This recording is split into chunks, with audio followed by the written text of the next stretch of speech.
कहते हैं कि अयोध्या के पीछे वाला जंगल पूर्णिमा की रातों में कुछ ज्यादा ही चमकने लगता है, लेकिन किसी ने इस बात पर विश्वास नहीं किया जब तक बंदरों ने आरती शुरू नहीं की। अयोध्या के पास प्राचीन बरगद के पेड़ के नीचे एक जिज्ञासु, निडर, नौजवान बंदर बजरू अपने जीवन की सबसे महत्वपूर्ण शाम के लिए तैयारी कर रहा था। अपने दल का नेता होने के नाते उसे हनुमान जी की आरती शुरू करने की जिम्मेदारी सौंपी गई थी। एक ऐसी परंपरा जिसके बारे में कहा जाता था कि जिसे भी आरती का नेतृत्व करने का सौभाग्य मिले उसे अपार साहस मिल जाता है। उसके बगल में चिंटू खड़ा था, वफादार मगर बेहद घबराया हुआ। उसके छोटे छोटे हाथों में एक नन्हा मिट्टी का दिया डगमगा रहा था।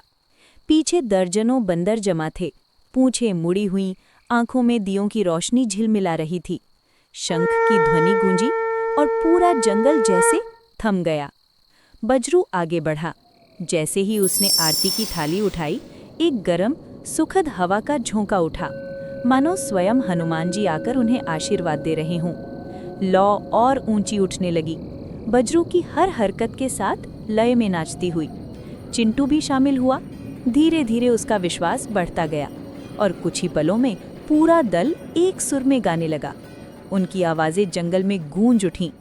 अचानक मंदिर के ऊपर एक हल्की सुनहरी चमक उभरी, मृदु, शांत और स्पष्ट रूप से दिव्य।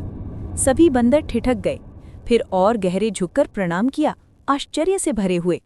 आरती समाप्त होने पर चिंटू ने फुसफुसाकर पूछा, बजरू, क्या आपको लगता है कि उन्होंने सच में हमारी सुनी?